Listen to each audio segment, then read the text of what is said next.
There have been many controversies in the last couple of years surrounding CA and their mismanagement of their games. The biggest one was the release of Warhammer 3 in year 2022. I think all of you remember that clusterfuck which was Warhammer 3 back when it was released. And, as you can guess it, the Creative Assembly did it again in 2025. The game is again broken as fuck. This time it is about AI. Now here is the thing. AI was always the weakest point of Total War games. There is basically no Total War which doesn't have shit AI. Even the best Total War games like Medieval 2 or Shogun 2 have sometimes problems with their AI. And don't let me start on AI in games like Empire, because we know that Empire Total War and its AI is absolute dog shit.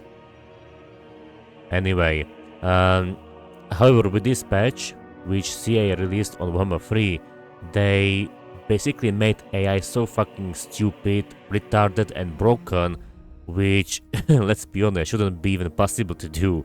Yet CA managed to do it. They basically managed to, to make AI so bad that no one actually believed that it is possible. Yet they did it, which is crazy, if you think about it. And don't let me start, on the DLC policy. I made a video 4 months ago where I talk about overpriced DLCs and all 3 Warhammer games being very expensive. Players are very angry, they are disappointed because they expected this game being fixed. All of the issues with Warhammer 3 should have been fixed years ago.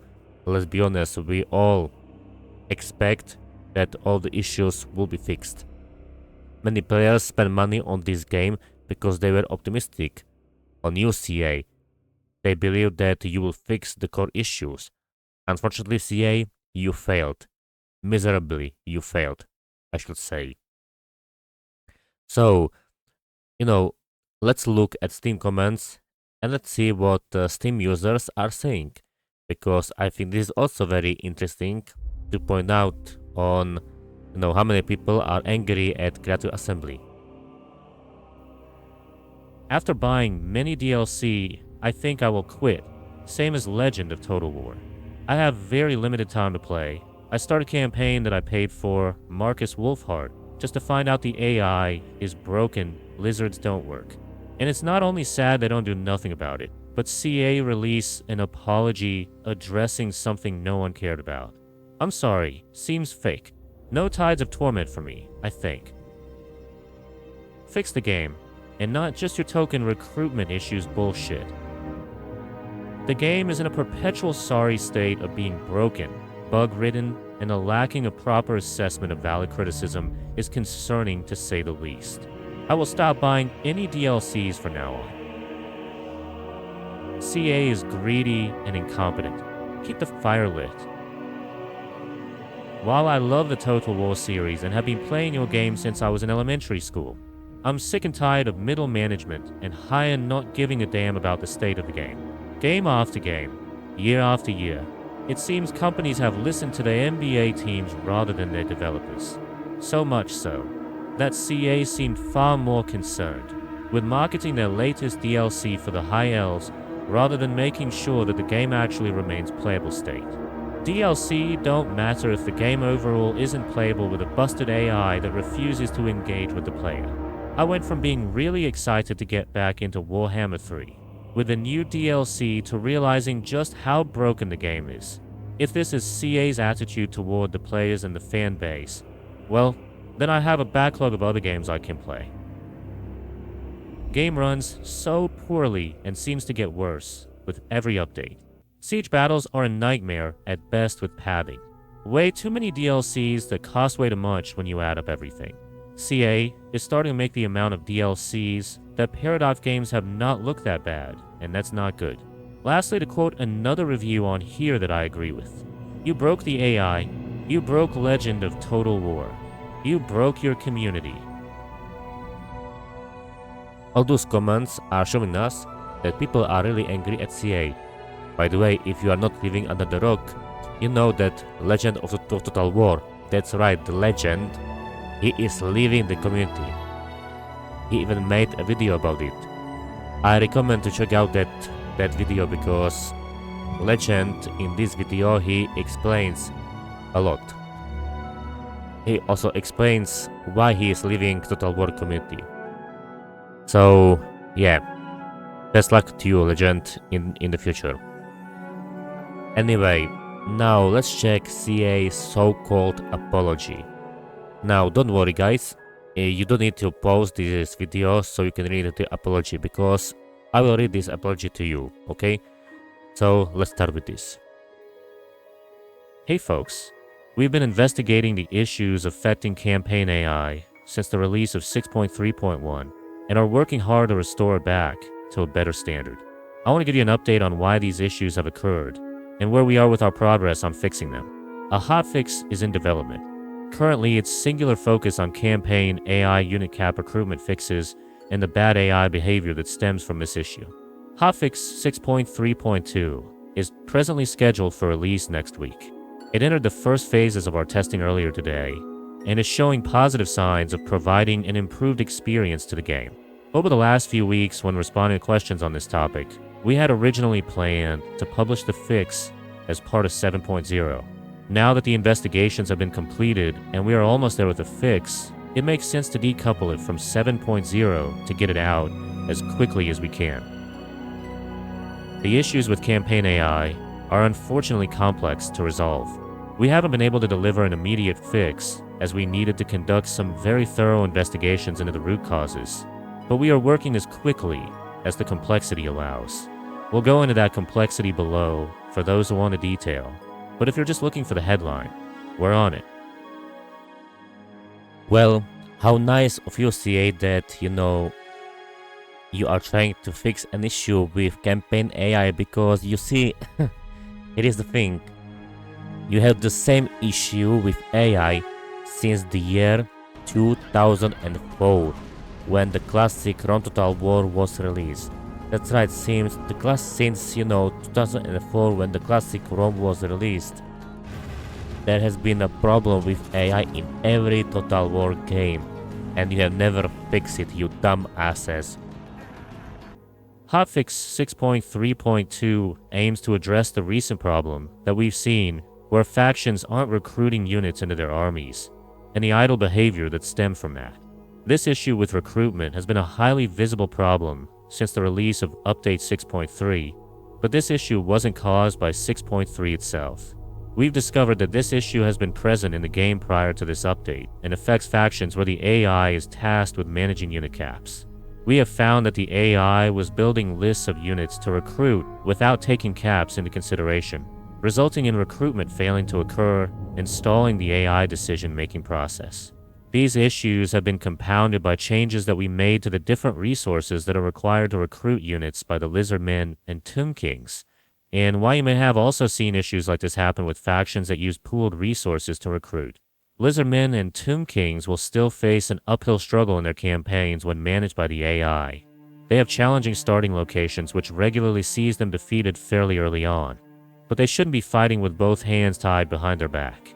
For a deeper look at what causes these issues, here's lead technical designer Radoslav Borsov with detail about how our AI is currently behaving.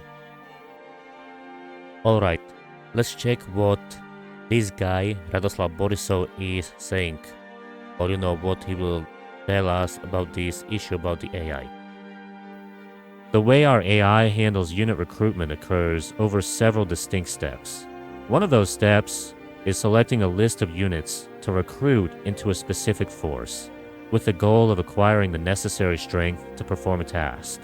When the AI is mapping out its shopping list of units that it wants to recruit, unit caps are not currently taken into consideration in a proper fashion. This results in the recruitment action failing as soon as a unit's cap is exceeded. Recruitment action failure then occurs. Should the AI decide that its next task should be to attack a settlement, it's generating a recruitment action and then expecting an increase in force strength to a level where it feels the settlement garrison that it's targeted for attack can be defeated. Without the unit recruitment task's successful resolution, it holds up the subsequent task and leaves the AI in a paralyzed state. It's a cascade of failures that result in certain factions failing to complete any aggressive actions whatsoever. In order to be efficient in how resources are allocated and spent, The AI relies heavily on several beliefs around the current state of the game world. Some examples of these assumptions are things like cheapest unit that can be recruited anywhere in the faction, strongest unit that can be recruited anywhere, most cost-efficient unit, best cost to strength ratio, estimated number of turns to reach the recruitment location of the strongest or cheaper unit. Any mistakes when constructing these assumptions have been found to lead to a catastrophic failure in many of our AI systems. If the AI believes a unit is free and provides any meaningful strength increase, it will not allocate any resources to buy units. It wrongly believes it can fill its armies with powerful units for free, and so will pursue that option and trigger a failure cascade. If the cost of a unit is not properly evaluated, the AI finds itself in situations where it has budgeted some money that ultimately ends up being insufficient, causing overspending and running them into an irrecoverable or very slow to pay off debt. This is where pooled resources come into play. The AI's ability to understand, plan, and budget pooled resources is not ideal. Lately, AI has not been factoring in pooled resource to its cost properly, leading to incorrect beliefs about what it can and cannot afford, resulting in action failure. These past weeks of investigation have shown to us that the majority of our internal systems were unprepared for actions that ostensibly could not fail to fail. The cascading effect led to all sorts of problems. The AI couldn't change stances properly, attacking on the campaign failed, recruitment failed, laying siege failed, and so on. Basically, we can say CA that everything failed. Even you failed. Even Sega failed. That's how it is. Everything failed. We've identified and resolved the leading causes for such failures, but it's very likely there are other cases we are not yet aware of just yet. Resolving the immediately known causes of this problem is helping us to remove any denser levels of fog that may be obscuring other possible causes, and as they become known to us, we'll resolve those too. As it stands today, there are around 200 different pooled resources in the game, and they are used in a large variety of ways. For us to be absolutely certain that everything is properly accounted for is a daunting task, but we will continue working on identifying and resolving any issues in the future, and will not deploy this hotfix without careful monitoring of the effect it has, and will continue to stay committed to bringing more improvements as necessary. News on Tides of Torment will take a backseat until we resolve this issue. We're looking forward to giving you your first complete look at this next DLC, but fixing this comes first. In closing, please accept our apologies for the experience that you're currently having with the game. I'll be active across our different community spaces, helping to keep you informed on our progress as we move towards the release of Hotfix 6.3.2. What a pathetic company CA had become. They basically ruined their most profitable game to this date. They killed Total War Three Kingdoms, which was in the last couple of years most popular historical Total War game. They gave us games like Total War Pharaoh, which is dead. Very few people played that game, and let's be honest, there won't be Medieval 3 or Empire 2, and if they release 40k, it will be a massive failure, a buggy mess, which will be unplayable. Anyway, this is the end of the video, guys. Thank you for watching this video. Leave a like, leave a comment, subscribe, and we will see you later. See you later and have a nice day.